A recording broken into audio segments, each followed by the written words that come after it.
মনোনয়ন জমার শেষ দিনে ডাকসুর প্যানেল ঘোষণা, ছাত্রদল বা স্বতন্ত্র ছাত্র ঐক্যের যৌথভাবে লড়বে বামপন্থী ৩ সংগঠন। বিদ্যালয়ের নানানবিধ সমস্যাকে যাতে আমরা এই প্যানেলের মধ্য দিয়ে অ্যাড্রেস করতে পারি এবং সাধারণ শিক্ষার্থীদের জন্য যাতে একটি আলোকবর্তিকা আমরা হয়ে উঠতে পারি। ডাকসুর সহসভাপতি হিসাবে ছাত্রদল মোহাম্মদ আবিদুল ইসলাম খানকে মনোনীত করেছে। জিএস সাধারণ সম্পাদক হিসাবে শেখ তানভীর বাড়ি হানিফকে নির্বাচিত করেছে। 24টি গুরুত্বপূর্ণ ক্ষেত্র নির্ধারণ করে জাতীয় নির্বাচনের রোডম্যাপের খসড়া চূড়ান্ত। ভোট কেন্দ্রের তালিকা জানা যাবে 10 সেপ্টেম্বর। পিআর পদ্ধতির নামে নির্বাচন বাধাগ্রস্ত করার ষড়যন্ত্র হচ্ছে, অভিযোগ বিএনপির। কোনো কিছু চাপিয়ে দিলেই মেনে নেবে না জনগণ। অবাধ সুষ্ঠু নির্বাচন এখনো নিশ্চিত হয়নি। নানা ধরনের আমরা চক্রান্তের কথা শুনি, নানা ধরনের মাস্টার প্ল্যানের কথা শুনি। জুলাই সনদ বাস্তবায়নে জাতীয় নির্বাচনের আগেই গণপরিষদ ভোট চায় জামায়াত। পিআর পদ্ধতি আদায়ে আছে মাঠের আন্দোলনের প্রস্তুতিও। পিআর সিস্টেম ছাড়া নির্বাচন হলে নির্বাচন ভালো হবে না। যতদূর পারা যায় শক্তি দিয়ে বাস্তবায়ন করার আমরা চেষ্টা চালিয়ে যাব। সরকার তো ইতিমধ্যেই আপার হাউসে পিআরের প্রস্তাব দিয়েছে নিজেরাই। আমরা বলছি আপার হাউসে আমরা চাই, আমরা লোয়ার হাউসেও চাই।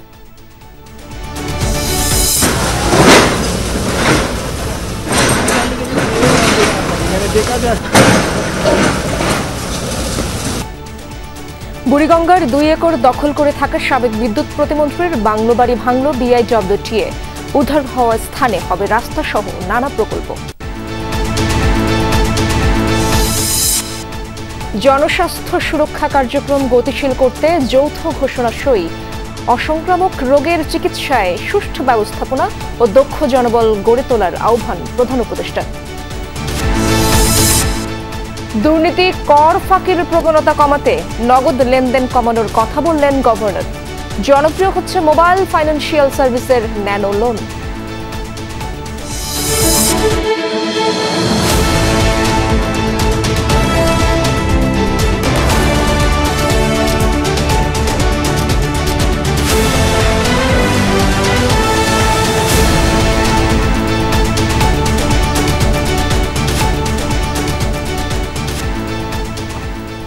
আমন্ত্রণ সন্ধ্যার বাংলাদেশে, সঙ্গে আছি আমি ইশরাত জাহান। এতক্ষণ শিরোনামগুলো দেখছিলেন। ডাকসু নির্বাচনে পূর্ণাঙ্গ প্যানেল ঘোষণা করেছে ছাত্রদল। কোনো হস্তক্ষেপ ছাড়াই গণতান্ত্রিক পন্থায় এই প্যানেল গঠন করা হয়েছে বলে জানিয়েছেন ছাত্রদলের কেন্দ্রীয় সভাপতি। শহীদ আনাসের কবর জিয়ারতের মাধ্যমে ডাকসু নির্বাচনের কার্যক্রম শুরু করবে সংগঠনটি। প্যানেল ঘোষণা করেছে সমাজতান্ত্রিক ছাত্র ইউনিয়ন, সমাজতান্ত্রিক ছাত্র ফ্রন্টও। সব কার্যক্রম নির্ধারিত সময়ের মধ্যে শেষ হবে বলে আশাবাদ ব্যক্ত করেছেন চিফ রিটার্নিং অফিসার। ডাকসু নির্বাচনে মনোনয়ন জমা দেওয়ার শেষ দিন। দুপুরেই সব জল্পনা কল্পনা আর ধোঁয়াশা দূর করে পূর্ণাঙ্গ প্যানেল ঘোষণা করেছে ছাত্রদল। অপরাজেয় বাংলায় 27টি পদে ডাকসু নির্বাচনের প্যানেল ঘোষণা করেন ছাত্রদলের কেন্দ্রীয় সভাপতি। জুলাই অভ্যুত্থানে আহত সানজিদা আহমেদ তন্নির প্রতি সম্মান দেখিয়ে একটি পদপ্রার্থী শূন্য রাখা হয়েছে। ছাত্রদল সমর্থিত প্যানেল আমি ঘোষণা করছি।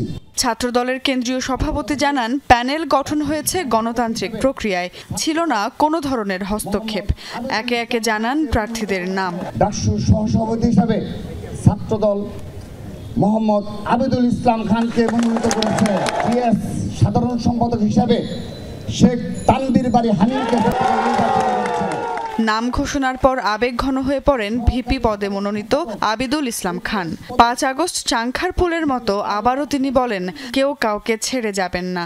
অন্যদিকে 90-এর মতো এবারও রেকর্ড সংখ্যক ভোটে ছাত্রদলের প্রার্থীরা নির্বাচিত হবেন বলে আশাবাদ ব্যক্ত করেন জিএস প্রার্থী। 5 আগস্ট দাঁড়িয়ে চাংখারপুলে যখন বলেছিলাম প্লিজ কেউ কাউকে ছেড়ে যায় না, সেদিন উপস্থিত ছাত্র জনতা কেউ ছেড়ে যায় নাই। 90-এর যে ডাকসু প্যানেলে বিজয় অর্জন করেছিল পূর্ণ প্যানেলে বাংলাদেশ জাতীয়তাবাদী ছাত্রদল, এই 2025-এর প্যানেলও বাংলাদেশ জাতীয়তাবাদী ছাত্রদল ল্যান্ডস্কেপ ভিক্টরি প্রদান করবে বলে আমার বিশ্বাস করি। অপরাজেয় ৭১, অদম্য ২৪ নামে প্যানেল ঘোষণা করেছে ছাত্র ইউনিয়ন, সমাজতান্ত্রিক ছাত্র ফ্রন্ট ও জাসদ ছাত্রলীগ। অন্যদিকে বাকছাস নেতৃত্বাধীন বৈষম্য বিরোধী শিক্ষার্থী সংসদের বাইরে স্বতন্ত্রভাবে এজিএস পদে মনোনয়নপত্র জমা দিয়েছেন বাকছাসেরই কেন্দ্রীয় মুখ্য সংগঠক তাহমিদ আল মুদাসসির চৌধুরী। যারা মনে করছে যে তারা আসলে সেই প্যানেলে জিতে বের হয়ে আসতে পারবে বা জিতার সক্ষমতা রাখে, তারা আসলে সেখানে আলাদাভাবে নির্বাচন করছে। সবার কথা ভেবে একদিন সময় বাড়ানো হলেও সময়ের মধ্যে সব প্রক্রিয়া সম্পন্ন হবে বলে আশাবাদ ব্যক্ত করেছেন ভোটের চিফ রিটার্নিং কর্মকর্তা। এখন পর্যন্ত আনুষ্ঠানিকভাবে কোনো ধরনের অভিযোগ পাওয়া যায়নি বলেও জানান তিনি। আমাদের এখানে দলীয় কোনো প্রভাব নয়। আমরা এখানে যারা আসছি, আমরা বিশ্ববিদ্যালয়ের শিক্ষক, আমাদের ছাত্রছাত্রীদের ইলেকশন, সেখানে দলীয় কোনো ইস্যু এখানে নাই। লেভেল প্লেইং ফিল্ডে ভোট যুদ্ধ চলবে এমনটা আশা সবার। সুমাইয়া ঐশী, যমুনা নিউজ, ঢাকা। বড় ধরনের কোনো আচরণবিধি লঙ্ঘন হয়নি, অভিযোগ যা এসেছে সেগুলোর বিষয়ে ব্যবস্থা নেওয়া হচ্ছে বলে জানিয়েছেন রিটার্নিং কর্মকর্তা doctor S M Shamim Reza. জানান, নির্বাচনের দিন এবং আগের ও পরের দিন পরীক্ষা বন্ধ থাকবে। বিকেলে মনোনয়নপত্র জমাদান কার্যক্রম শেষে ব্রিফিংয়ে এই তথ্য জানান তিনি। এদিন ডাকসু নির্বাচনের মনোনয়নপত্র জমা দিয়েছে ছাত্রদল সমর্থিত প্যানেল, ঐক্যবদ্ধ শিক্ষার্থী জোট, ডাকসু ফর চেঞ্জ, বৈষম্য বিরোধী শিক্ষার্থী সংসদ, ডিইউ ফার্স্ট, প্রতিরোধ পর্ষদ, অপরাজেয় ৭১, অদম্য ২৪, ইসলামী ছাত্র আন্দোলন ও স্বতন্ত্র শিক্ষার্থী ঐক্য। বিকেলে নিজের মনোনয়নপত্র জমা দেওয়ার পর স্বতন্ত্র ভিপি প্রার্থী উমামা ফাতেমা বলেন, ছাত্রলীগ না থাকলেও একই রূপে পুরনো বন্দোবস্ত আবারও ঢাকা বিশ্ববিদ্যালয়ে জেঁকে বসেছে। আরও জানান, আগামীকাল ঘোষণা করা হবে স্বতন্ত্র শিক্ষার্থী ঐক্যের পূর্ণাঙ্গ প্যানেল।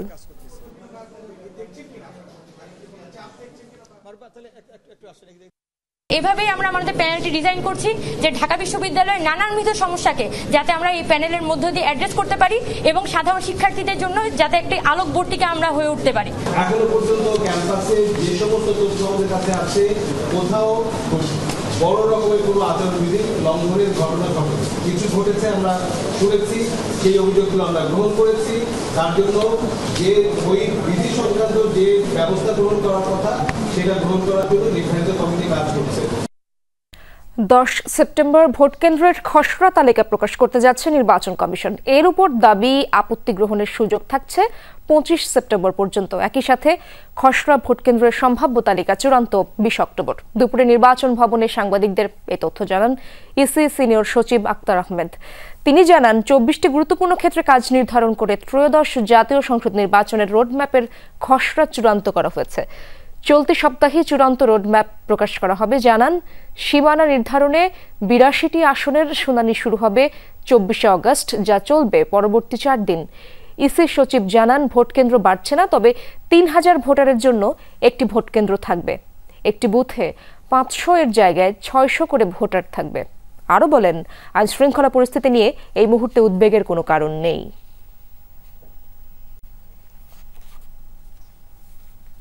জাতীয় সংসদ নির্বাচনের রোডম্যাপের বিষয়ে বিস্তারিত জানবো আমার সহকর্মী তানভীর মৌসুমের কাছ থেকে। তানভীর, খসড়া রোডম্যাপের ব্যাপারে কি তথ্য রয়েছে আপনার কাছে? ইশরাত, এই যে নির্বাচনী রোডম্যাপ, এই রোডম্যাপ নিয়ে এখন নির্বাচন কমিশনে বেশ কিছু কর্মব্যস্ততা রয়েছে। সেই কর্মব্যস্ততা আসলে চলমান এবং এর মধ্যে আরেকটি বিষয় হচ্ছে যে এই যে ভোট কেন্দ্রের তালিকা, সেই ভোট কেন্দ্রের তালিকার একটি খসড়া, সেই খসড়া নিয়ে কাজ করছে নির্বাচন কমিশন এবং সেই খসড়াটি পরবর্তীতে এটি কিন্তু দেয়া হবে এবং সেটি দেওয়ার পর 10 সেপ্টেম্বর সেটি দেওয়া হবে এবং 10 সেপ্টেম্বর সেটি দেওয়ার পর এই যে খসড়া ভোট কেন্দ্রের যে খসড়া তালিকা প্রকাশ করা হবে সেটি 10 সেপ্টেম্বর প্রকাশিত করার পর 15 সেপ্টেম্বর সেটি নিয়ে যদি ভোট কেন্দ্র নিয়ে কোনো ধরনের কোনো আপত্তি বা দাবি থাকে, সেই আপত্তি বা দাবিগুলো নিষ্পত্তি করা হবে এবং তারপর সেই আপত্তি বা দাবি নিয়ে পরবর্তীতে যে সিদ্ধান্তগুলো আসবে সেই সিদ্ধান্তগুলো কিন্তু আস্তে আস্তে অক্টোবর মাস চলে আসবে এবং 12 অক্টোবরে গিয়ে আমরা দেখতে পাবো যে যেসব দাবিগুলো রয়েছে, যেসব আপত্তিগুলো রয়েছে সেগুলো সেগুলো নিষ্পত্তি করা হবে 12 অক্টোবরের মধ্যে এবং তারপর 20 অক্টোবরের মধ্যে ভোট কেন্দ্রের যে তালিকা সেই ভোট কেন্দ্রের চূড়ান্ত একটি তালিকা পাওয়া যাবে বলে আশা করছে নির্বাচন কমিশন সচিবালয়। এবং এই নির্বাচন কমিশন সচিবালয় থেকে আসলে কিন্তু বেশ কিছু ঘোষণা আসছে, বেশ কিছু ঘোষণা নিয়ে তারা কাজ করছে, রোডম্যাপ নিয়ে তারা কাজ করছে এবং ভোট গ্রহণ প্রক্রিয়াটিকে কিন্তু সহজ করার জন্য তারা মেয়াদ উত্তীর্ণ পাসপোর্টও তারা নেওয়ার চেষ্টা করেছেন। তবে একই সাথে ভুয়া পাসপোর্টধারীরা যেন এক্ষেত্রে কোনো ধরনের কোনো সুযোগ সুবিধা নিতে না পারে সে বিষয়টির ব্যাপারেও কিন্তু সজাগ থাকতে বলেছে ইসি। ইশরাত, ধন্যবাদ আপনাকে। পিআর পদ্ধতির নামে নির্বাচন বাধাগ্রস্ত করার ষড়যন্ত্র হচ্ছে বলে অভিযোগ করেছে বিএনপি। পাশাপাশি কোন অধিকারে নির্বাচন বানচালের হুঙ্কার দেয়া হচ্ছে, কোন অধিকারে নির্বাচন বানচালের হুঙ্কার দেয়া হচ্ছে তা নিয়েও প্রশ্ন তোলেন দলটির নেতারা। বলেন কোনো কিছু চাপিয়ে দিলেই জনগণ তা মেনে নেবে না। এছাড়া দলের ৪৭তম প্রতিষ্ঠাবার্ষিকী উপলক্ষে সপ্তাহব্যাপী কর্মসূচি ঘোষণা করেছে বিএনপি। ৪৭তম প্রতিষ্ঠাবার্ষিকী উদযাপনের দ্বার প্রান্তে বিএনপি। অনুকূল পরিবেশে নির্বাচনের আগে তাই দিবসটিকে বেশ গুরুত্ব দিচ্ছে দলটি। স্থায়ী কমিটির সদস্য নজরুল ইসলাম খানের নেতৃত্বে গঠন করা হয়েছে উচ্চ পর্যায়ের উদযাপন কমিটি। বুধবার যার প্রথম সভা বসে নয়াপল্টনে। সভা শেষে জানানো হয় ৩১ আগস্ট ঢাকায় আলোচনা সভা দিয়ে উদযাপন কর্মসূচি শুরু হবে। পরদিন জিয়া রহমানের সমাধিতে শ্রদ্ধা ও জেলা মহানগরের র্যালি। ২ সেপ্টেম্বর ঢাকায় হবে শোভাযাত্রা। ৩ তারিখ সেই শোভাযাত্রা হবে উপজেলায়। পরের 2 দিনও রাখা হয়েছে নানা কর্মসূচি। ১ সেপ্টেম্বর দেশের সকল মহানগর এবং জেলায় আলোচনা সভা এবং বর্ণাঢ্য র্যালি অনুষ্ঠিত হবে। ২রা সেপ্টেম্বর বিএনপি কেন্দ্রীয় কার্যালয়ের সামনে থেকে বর্ণাঢ্য র্যালি বের করা হবে। বিএনপি নেতারা কথা বলেন দেশের সমসাময়িক রাজনীতি ইস্যুতেও। রাজনীতির জন্য অনুকূল পরিবেশ দৃশ্যমান থাকলেও নানা দাবির আড়ালে দেশে নতুন ষড়যন্ত্র শুরু হয়েছে বলে অভিযোগ করেন নেতারা। আমাদের সেই গণতন্ত্রকে পুনরুদ্ধারের জন্য আরও আমাদেরকে হয়তো বিপদ সংকুল পথ অতিক্রম করতে হবে। অবাধ সুষ্ঠু নির্বাচন এখনো নিশ্চিত হয়নি। নানা ধরনের আমরা চক্রান্তের কথা শুনি, নানা ধরনের মাস্টার প্ল্যানের কথা শুনি। পিআরের পক্ষে বা বিপক্ষে এটা বলার তো সময়ই আসে না এখনো, কারণ ব্যাপারটা তো আপনি আপনার পরিচ্ছন্নই করতেছেন না যে আপনি কি ধরনের একটা পদ্ধতি চান যে পদ্ধতিতে নির্বাচন অনুষ্ঠিত হবে। এই নিয়ে যখন ইনসিস্ট করা হয় তখন তো সন্দেহ করাই যায় আর কি যে এটা একটা অযৌক্তিক চেষ্টা, যেটা অনিবার্য পরিণতি হতে পারে নির্বাচন অনুষ্ঠানের ক্ষেত্রে।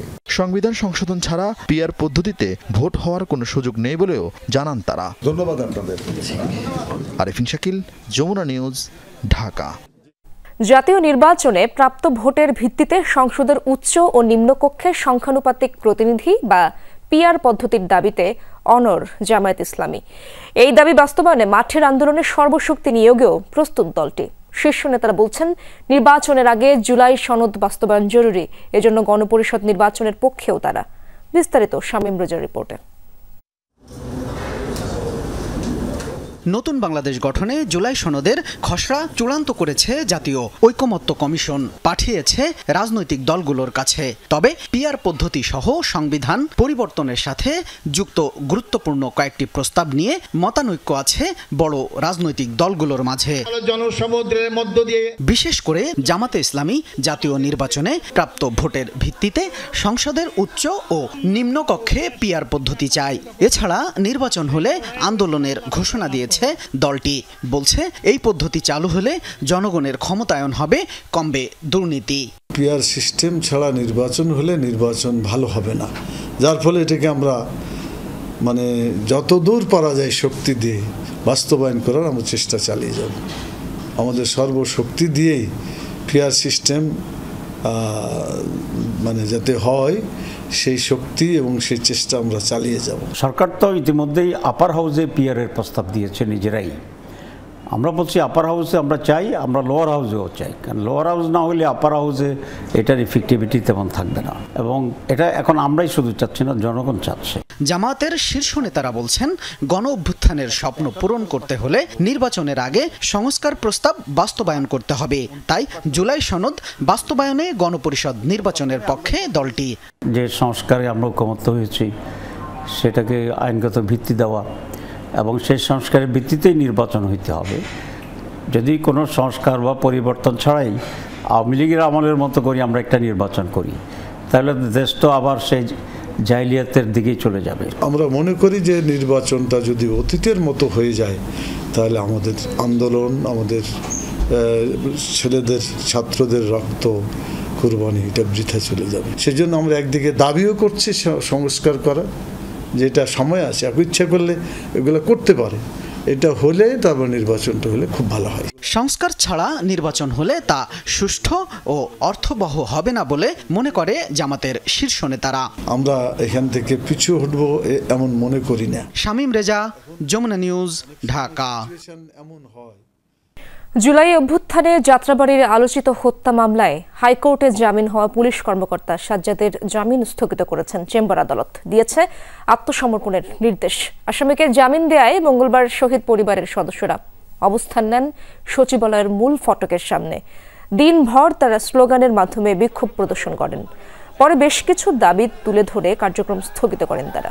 রোববার পর্যন্ত সচিবালয়ের সামনে বিক্ষোভ কর্মসূচি প্রত্যাহার করে নেয় জুলাই শহীদ তামিমের পরিবার।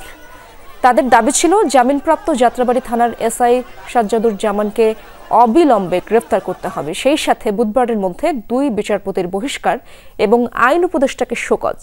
অন্যথায় আগামী রোববার থেকে সচিবালয় বা রাষ্ট্র অতিথি ভবন যমুনা ঘেরাও করার ঘোষণা দেয় তারা। 2-1 সপ্তাহের মধ্যেই ট্রাইব্যুনালে সাক্ষ্য দেবেন রাজসাক্ষী চৌধুরী আব্দুল্লাল মামুন, এমন তথ্য জানিয়েছেন প্রসিকিউটর মিজানুল ইসলাম। বুধবার শেখ হাসিনার মামলায় আরও 4 জনের সাক্ষ্য গ্রহণ শেষে একথা জানান তিনি। ট্রাইব্যুনালে জুলাই-আগস্টের নির্মম হত্যাযজ্ঞের বর্ণনা দিয়ে আসামিদের সর্বোচ্চ সাজা দাবি করেন সাক্ষীরা। এদিকে আদালতের নির্ধারিত সময় শেষ হয়ে যাওয়ায় চানখারপুলে 6 হত্যা মামলার সাক্ষ্য গ্রহণ অনুষ্ঠিত হয়নি।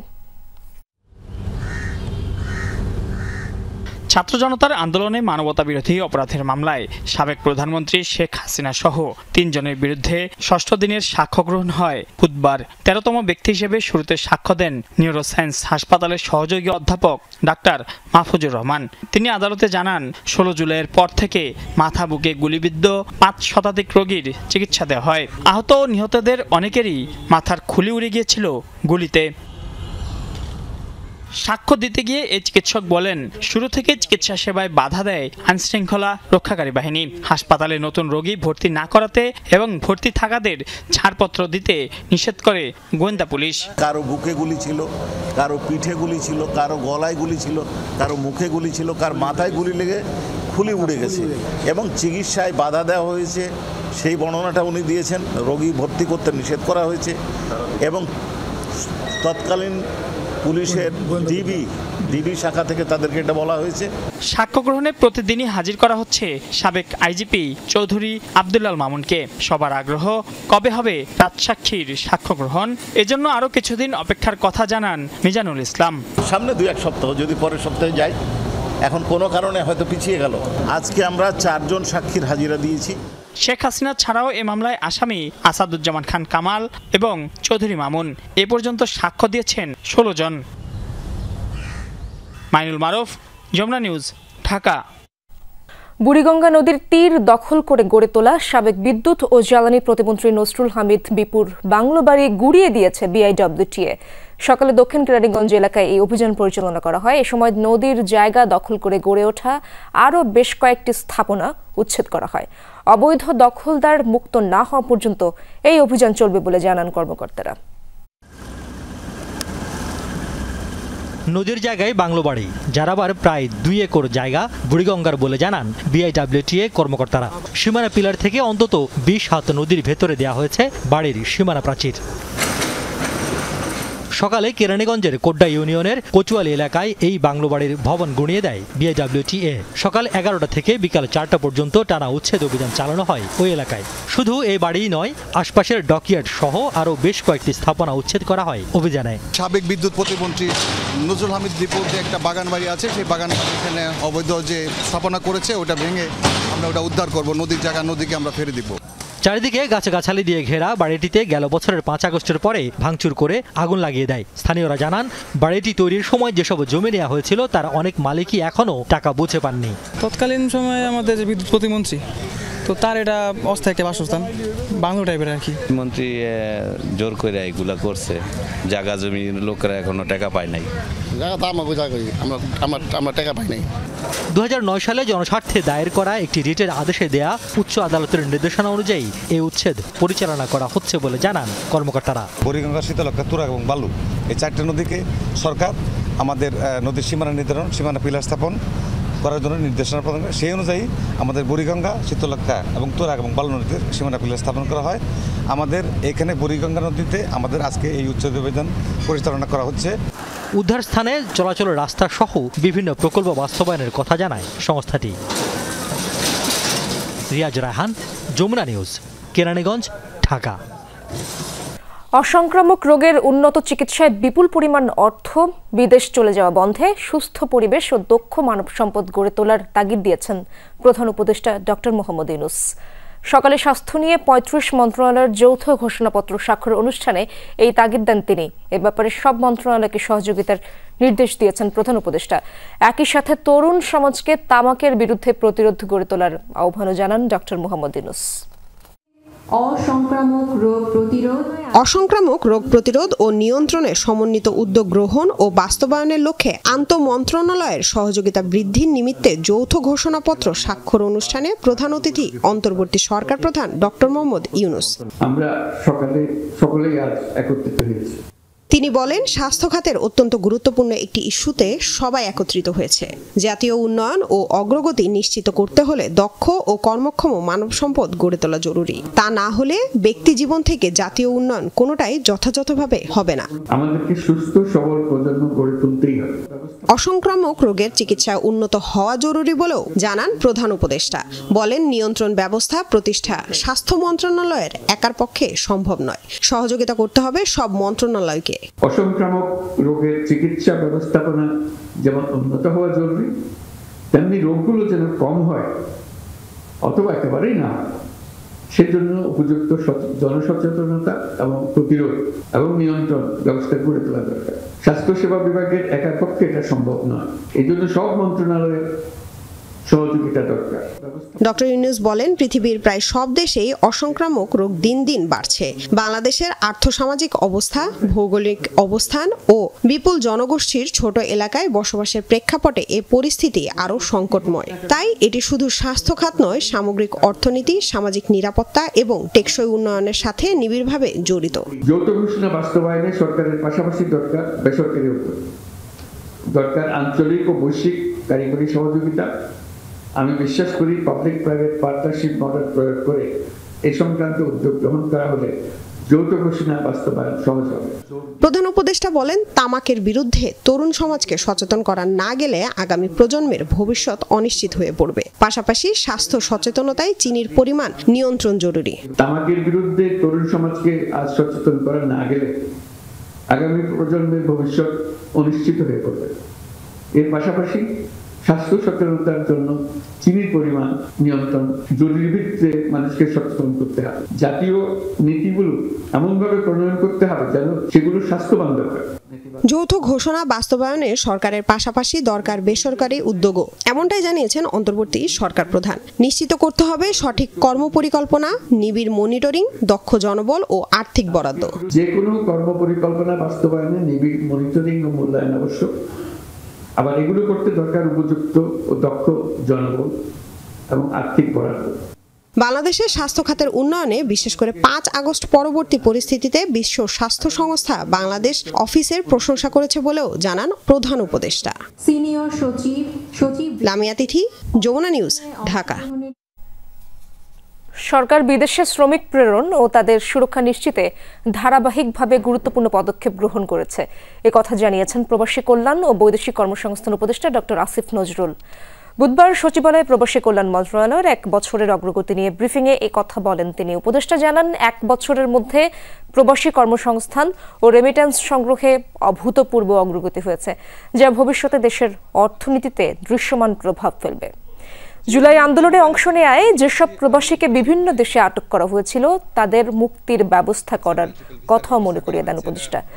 যারা দেশে ফেরত এসেছিলেন তাদের মধ্যে অনেককে আবার পাঠানো হয়েছে। বাকিদের স্থানীয়ভাবে পুনর্বাসনের চেষ্টা চলছে। উপদেষ্টা আরও জানান, মধ্যপ্রাচ্য ও আরব আমিরাতে বাংলাদেশের শ্রমবাজার নিয়ে কাজ চলছে। নারী শ্রমিকদের নিয়মিত করার প্রক্রিয়াও চলমান। এখন পর্যন্ত আমরা সংযুক্ত আরব আমিরাতে লোক পাঠাতে পারি না। এরকম চ্যালেঞ্জের মুখেও গত বছর আমরা অন্যান্য বছরের মতোই লোক পাঠাতে পেরেছি। মালয়েশিয়ার সিন্ডিকেটের ব্যাপারে কি হলো না হলো বলেছি, সব রিক্রুটিং এজেন্টকে সুযোগ দাও। মনোপলি হলে শ্রমিকরা প্রতারিত হয়, যাওয়ার খরচ বেড়ে যায়। মনোপলি হলে অনেক ধরনের দুর্নীতি হয়। ক্যাশ বা নগদ লেনদেন দুর্নীতিকে উৎসাহিত করে। এর মাধ্যমে কর ফাঁকি দেওয়াও সহজ। আগামীতে কাগজে মুদ্রার ব্যবহার কমিয়ে আনতে চায় বাংলাদেশ ব্যাংক, জানিয়েছেন governor doctor Ahsan H Mansur. সকালে কেয়ার বাংলাদেশের নেক্সট ফ্রন্টিয়ার সেমিনারে যোগ দেন তিনি। বলেন, তার সবচেয়ে বড় চ্যালেঞ্জ আর্থিক খাতে শৃঙ্খলা ফেরানো।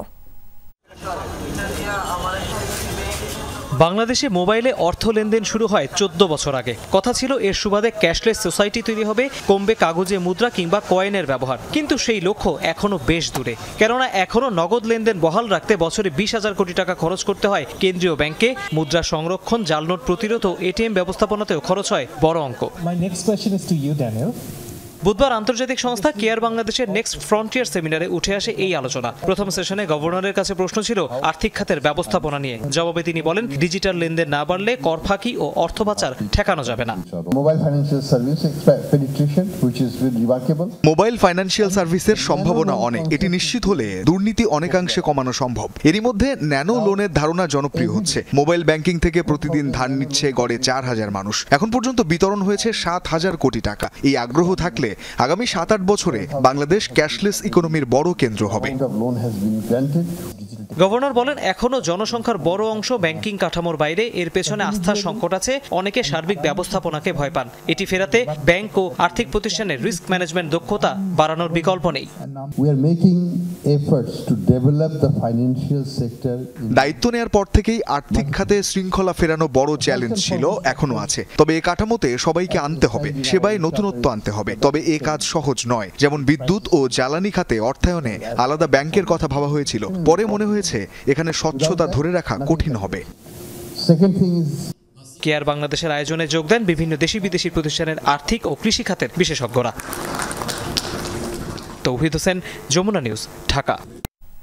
পদোন্নতি বঞ্চিত 78 অবসরপ্রাপ্ত কর্মকর্তাকে ভূতাপেক্ষ পদোন্নতির সুপারিশ করেছে পদোন্নতি বঞ্চিত অবসরপ্রাপ্ত কর্মকর্তাদের আবেদন পর্যালোচনা কমিটি। দ্বিতীয় ধাপে সুপারিশ করা হয়েছে প্রশাসন ক্যাডারের বাইরের বাকি 25 ক্যাডারের বঞ্চিত সদস্যদের। এ সংক্রান্ত প্রতিবেদন আজ প্রধান উপদেষ্টা অধ্যাপক মোহাম্মদ ইউনূসের কাছে জমা দিয়েছেন এ সংক্রান্ত পর্যালোচনা কমিটির আহ্বায়ক ও সাবেক অর্থ সচিব জাকির আহমেদ খান। জনপ্রশাসন মন্ত্রণালয়ের সাচিবিক সহযোগিতায় কমিটির দ্বিতীয় ধাপের প্রশাসন ক্যাডার ছাড়া অন্য 25 ক্যাডারের তৃতীয় গ্রেড বা এর ঊর্ধ্বের 318টি আবেদন যাচাই করে বাদ দেয় 108টি আবেদন। বাকি 210টি আবেদন যাচাই বাছাই করে গ্রেড 1 পদে 12 জন, গ্রেড 2 পদে 32 জন এবং গ্রেড 3 পদে 34 জন কর্মকর্তাকে ভূতাপেক্ষ পদোন্নতির সুপারিশ করেছে। অবৈধ সম্পদ অর্জনের অভিযোগে সাবেক আইনমন্ত্রী আনিসুল হকের এপিএস রাশেদুল কাউসার ভুইয়ার বিরুদ্ধে মামলা করেছে দুদক। দুপুরে কমিশন কার্যালয়ে নিয়মিত ব্রিফিংয়ে দুদক মহাপরিচালক আক্তার হোসেন জানান, সাবেক কৃষিমন্ত্রীর ব্যক্তিগত সহকারী মাকসুদুল হাসানের বিরুদ্ধে 69 লাখ টাকার অবৈধ সম্পদ অর্জনের অভিযোগ প্রমাণিত হয়েছে। এদিকে 2.5 কোটি টাকার অবৈধ সম্পদ অর্জনের অভিযোগে চট্টগ্রামের যুবলীগ নেতা হেলাল আকবর চৌধুরী বাবর ও তার স্ত্রী জেসমিন আক্তারের বিরুদ্ধে আরেকটি মামলা করা হয়। এছাড়া প্রায় 6 কোটি টাকার অবৈধ সম্পদ অর্জনের অভিযোগে নড়াইল 1 আসনের সাবেক এমপি বিএম কবিরুল হক ও তার স্ত্রী চন্দনা হকের বিরুদ্ধেও মামলার সিদ্ধান্ত নিয়েছে দুদক। আনুষ্ঠানিকভাবে উদ্বোধন করা হলো বহুল প্রত্যাশিত মওলানা ভাসানী সেতু। চালু হলো গাইবান্ধা কুড়িগ্রাম সরাসরি সড়ক যোগাযোগ। দুপুরে তিস্তা নদীতে সেতুটি উদ্বোধন করেন স্থানীয় সরকার উপদেষ্টা আসিফ মাহমুদ। বিকেলে সর্বসাধারণের জন্য উন্মুক্ত করা হয় সেতুটি। এতে উচ্ছ্বসিত 2 জেলার মানুষ। সেতুর বুকে হেঁটে বেড়াচ্ছেন হাজারো মানুষ। বাঁধ ভাঙা এই উচ্ছ্বাস দীর্ঘদিনের স্বপ্ন পূরণ হওয়ার। আগে থেকেই দিনটির প্রহর গুনছিলেন গাইবান্ধা ও কুড়িগ্রামের বাসিন্দারা। উদ্বোধনের আগেই সেতু এলাকায় ভিড় করেন উৎসুক জনতা। সুন্দর পরিবেশে বিভিন্ন 2 ডিস্ট্রিক্টের লোক এখানে যাতায়াতের জন্য খুবই সুবিধাজনক হয়েছে, তাই আমরা খুবই আনন্দিত। হরিপুর ব্রিজ সেটা আজকে উদ্বোধন হতে যাচ্ছে। এটা নিয়ে আমাদের প্রাণের দাবি ছিল দীর্ঘদিনের, যেহেতু তাই সকল শ্রেণীর লোকজন আসতেছে, তারা ব্রিজে উঠতেছে। আসলে সাধারণ মানুষের দীর্ঘদিনের চাওয়া পাওয়া, এটা উত্তরবঙ্গের একটা স্বপ্ন ছিল সাধারণ মানুষের। আমাদের তো একটাই স্বপ্ন ছিল ব্রিজটা যেন চালু হয়। এই ব্রিজটা চালু হওয়াতে আপনার কুড়িগ্রাম থেকে ঢাকা যাওয়ার যে রাস্তাটা ছিল, এখানে আমরা প্রায় 150 কিলোমিটার পথ কমে যাবে আর কি। দুপুরে সেতুর গাইবান্ধা প্রান্তে উদ্বোধনী অনুষ্ঠানের আয়োজন করা হয়। যোগ দেন স্থানীয় সরকার উপদেষ্টা আসিফ মাহমুদ। প্রথমে সেতুর 2 প্রান্ত পরিদর্শন করেন তিনি, পরে তিস্তা নদীর উপর নির্মিত মৌলানা ভাসানী সেতু উদ্বোধন করেন। এ সময় তিনি বলেন, বিগত সময়ে অবহেলিত ছিল উত্তরবঙ্গ। সেই বৈষম্য নিরসনে বিভিন্ন উন্নয়ন প্রকল্প বাস্তবায়নের উদ্যোগ নেওয়া হয়েছে। আমরা বিগত সময় দেখেছি দেশের কিছু কিছু অঞ্চল আঞ্চলিক বৈষম্যের শিকার হয়েছে, যার মধ্যে উল্লেখযোগ্য উত্তরাঞ্চল। অন্তর্বর্তীকালীন সরকার দায়িত্ব গ্রহণের পর থেকে এ বিষয়ে বিশেষ মনোযোগ দিয়েছে এবং আঞ্চলিক বৈষম্য নিরসনে প্রয়োজনীয় উদ্যোগ গ্রহণের জন্য নীতিগত সিদ্ধান্ত নিয়েছে এবং তা বাস্তবায়নের পথে রয়েছে। বিকেলে যান চলাচলের জন্য খুলে দেওয়া হয় সেতুটি। সৌদি সরকারের অর্থায়নে প্রায় 885 কোটি টাকা ব্যয়ে নির্মাণ করা হয়েছে 1490 মিটার দৈর্ঘ্যের দ্বিতীয় তিস্তা গার্ডার সেতু। এলজিইডির তত্ত্বাবধানে নির্মাণ কাজ করেছে China state construction engineering corporation, যার এক পাশে গাইবান্ধার সুন্দরগঞ্জের হরিপুর ঘাট, অন্য পাশে কুড়িগ্রামের চিলমারি। রাহিম সারোয়ার, যমুনা নিউজ। আলোচনা করে লাভ নেই যদি সভার সিদ্ধান্ত বাস্তবায়ন না হয়, বিসিবি সভাপতির সাথে মতবিনিময় নিয়ে এমন মন্তব্য করেছেন মুশফিকুর রহিম। ফিজিক্যালি চ্যালেঞ্জড ক্রিকেটারদের ট্রায়ালে গিয়ে কিংস অ্যারেনায় সুযোগ সুবিধা দেখে মুগ্ধ হন এই তারকা। জাতীয় দলের ক্রিকেটারদেরও এমন সুযোগ সুবিধা নেই, সে কারণে লজ্জিত হওয়া উচিত বলে আক্ষেপ করেন মুশফিক। জানিয়েছেন সুযোগ পেলে খেলবেন আসন্ন এনসিএলে। কিংস অ্যারেনায় চলছে বিশেষ চাহিদা সম্পন্ন ক্রিকেটারদের ট্রায়াল ও বাছাই। বুধবার সেই ক্রিকেটারদের সমর্থন জোগাতে অতিথি হিসেবে সেখানে যান জাতীয় দলের তারকা মুশফিকুর রহিম। ট্রায়ালে আসা ক্রিকেটারদের সাথে সাক্ষাৎ করেন, মেটান ছবি তোলার আবদার, ব্যাট হাতেও খেলেছেন কয়েক বল। এরপর ইনডোরের অত্যাধুনিক সুযোগ সুবিধা দেখে ক্ষোভ নিয়েই বলেন, জাতীয় দলের ক্রিকেটাররাও এমন সুযোগ সুবিধা পান না, লজ্জা হওয়া উচিত আমাদের। এটা দেখে তো আসলে আমাদের সবারই লজ্জা লাগা উচিত, কারণ এইরকম একটা গ্রুপ বাংলাদেশে, যেটা সারোয়ার ভাই জাভেদ ভাই বললো যে ন্যাশনাল টিম, তো ক্রিকেট তো দূরের কথা, মানে কোনো ন্যাশনাল টিমের এরকম ফ্যাসিলিটিস নেই, যেটা কিনা প্রত্যেকটা ন্যাশনাল টিমের একটা নর্মাল বেসিক নিডস হওয়া উচিত। কারণ আপনি ফ্যাসিলিটি যতদিন না এনশিওর করতে পারবেন, ততদিন আসলে প্লেয়ারদের বের করা অনেক ডিফিকাল্ট হবে। এর আগে মঙ্গলবার বিসিবি সভাপতির সাথে মত বিনিময়ে নিজেদের চাওয়া পাওয়া, অনুশীলনের সুযোগ সুবিধার কথা তুলে ধরেন উপস্থিত ক্রিকেটাররা। মুশফিক বললেন, শুধু কথায় নয়, বাস্তবায়ন করতে হবে কাজেও। আমি আশা করব যে যেগুলো কথা ভালো কথা হয়েছে এবং কি আমাদের ইনফ্রাস্ট্রাকচার আরও বৃদ্ধি করতে হবে, বা আমাদের প্লেয়ার দিক থেকে বা অফিসিয়াল যারা আছেন বা বোর্ড ডিরেক্টর যারা আছে তাদের দিক থেকে সেগুলো কথা হয়েছে। আমরা আশা করি যে ইমপ্লিমেন্টটা যতদিন না হবে আসলে ততদিন এই বৈঠক বলেন বা ধরেন মিটিং বলে এগুলো আসলে ফ্রুটফুল হবে না। এবং আমরা তো ধরেন almost end of our career, but আমরা আশা করব যে এরকম একটা আমরা যেন পরিবেশ গড়ে দিতে পারি নেক্সট জেনারেশনের জন্য, যারা যেন ফ্রিকুয়েন্টলি সব জায়গায় যেয়ে খেলতে পারে। সামনেই এনসিএল টি-20-র আরেকটি আসর। আন্তর্জাতিক টি-20-তে না খেললেও ঘরোয়া ক্রিকেটে এখনও আছেন মুশফিক। বললেন, সুযোগ পেলে খেলতে চান এই টুর্নামেন্টেও। ন্যাশনাল লিগে ইনশাআল্লাহ খেলার তো ইচ্ছা আছে, যদি কোনো টিম নাই তাহলে খেলার ইচ্ছা আছে। হাসান আল মারুফ, যমুনা স্পোর্টস, ঢাকা। ফিলিস্তিনে ধ্বংসস্তূপের নিচ থেকে উদ্ধার করা হয়েছে জীবিত এক নারীকে। বুধবার মধ্য গাজা উপত্যকার নুসাইরাতে ইসরায়েলি হামলার পর ধ্বংসস্তূপের নিচে চাপা পড়েন 23 বছর বয়সী ওই নারী। প্রকাশিত হয়েছে সাজা হামাদ নামের ওই নারীকে উদ্ধারের একটি ভিডিও। এতে দেখা যায় ধ্বংসস্তূপের নিচে আটকা পড়ে কাতরাচ্ছেন হামাদ, আর হাত ও কোদাল দিয়ে তার উপর থেকে ধ্বংসাবশেষ সরানোর চেষ্টা করছেন উদ্ধারকর্মীরা। অবশেষে ওই নারীকে জীবিত উদ্ধার করতে সক্ষম হন তারা। অভাবনীয় গতিতে পারমাণবিক ভান্ডার সমৃদ্ধ করছে পরাশক্তি চীন। 2030 সাল নাগাদ 1000 খানেক নিউক্লিয়ার ওয়ারহেড মজুদ হবে বেইজিংয়ের অস্ত্র ভান্ডারে। জল, স্থল, আকাশ 3 পথেই শক্তিশালী হচ্ছে পিপলস লিবারেশন আর্মি। বার্তা সংস্থা রয়টার্সের বিশ্লেষণে উঠে আসছে তথ্যগুলো। এমন পরিস্থিতিতে বিশ্বকে চমকে দিতে সবচেয়ে আধুনিক ও শক্তিশালী অস্ত্রভান্ডার উন্মোচনের ঘোষণা দিয়েছে চীন।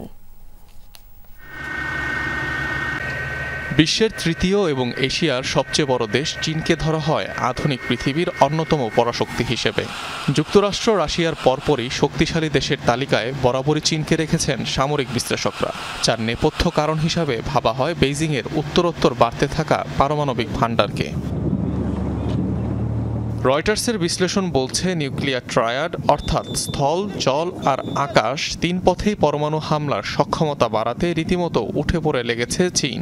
সে লক্ষ্যে অন্য যে কোনো পরাশক্তির চেয়ে দ্রুতগতিতে পারমাণবিক অস্ত্র বানাচ্ছে দেশটি। ধারণা করা হয় বর্তমানে চীনের পিপলস লিবারেশন আর্মির অস্ত্রভান্ডারে ৬০০টির মতো নিউক্লিয়ার ওয়ারহেড রয়েছে, যা ২০৩০ সালের মধ্যে ১০০০ ছাড়িয়ে যাবে। এর সাথে নতুন করে ৩৫০ মিসাইল সাইলো বানাচ্ছে পিএলএ। বর্তমানে এই মিসাইল লঞ্চারের সংখ্যা ৭০০রও বেশি। বলা হয়ে থাকে এর মধ্যে ৪৫০টি থেকেই যুক্তরাষ্ট্রে পৌঁছাতে সক্ষম এমন মিসাইল উৎক্ষেপণ করা যায়। এদিকে দ্বিতীয় বিশ্বযুদ্ধের ৮০তম বছরপূর্তি উপলক্ষে আয়োজিত প্যারেড ঘিরে নতুন ঘোষণা দিয়েছে চীনের সামরিক বাহিনী। আসন্ন কুচকাওয়াজটিতে সবচেয়ে আধুনিক এবং শক্তিশালী অস্ত্র উন্মোচনের সিদ্ধান্ত জানিয়েছে পিএলএ, যেখানে থাকবে নতুন প্রজন্মের যুদ্ধবিমান, মিসাইল সিস্টেম সহ অন্যান্য সামরিক সরঞ্জাম। অনিক রহমান, যমুনা নিউজ। যৌথ সামরিক মহড়া চালিয়েছে পানামা ও যুক্তরাষ্ট্র সেনাবাহিনী। মঙ্গলবার পানামার কোলন রাজ্যে অনুষ্ঠিত এই মহড়ায় অংশ নেয় উভয় দেশের সেনারা। দ্বিপাক্ষিক সামরিক সহযোগিতার অংশ হিসেবে এই মহড়ার আয়োজন করা হয়। মহড়ায় হেলিকপ্টারের মাধ্যমে উদ্ধার অভিযান পরিচালনার প্রশিক্ষণ পায় পানামার সেনারা। অপরদিকে অস্থায়ী বাসস্থান তৈরি, প্রাকৃতিক উপায়ে পানি শোধন ও আগুন জ্বালানো সহ বেশ কিছু আপৎকালীন দক্ষতার উপর প্রশিক্ষণ পায় মার্কিন সেনারা। ভূমি, আকাশ ও নৌপথে অভিযান পরিচালনার দক্ষতা অর্জন করে উভয় দেশের সেনারা। দর্শক, এই ছিল আজকের সন্ধ্যার বাংলাদেশের আয়োজনে। এতক্ষণ যারা সঙ্গে ছিলেন সবাইকে ধন্যবাদ।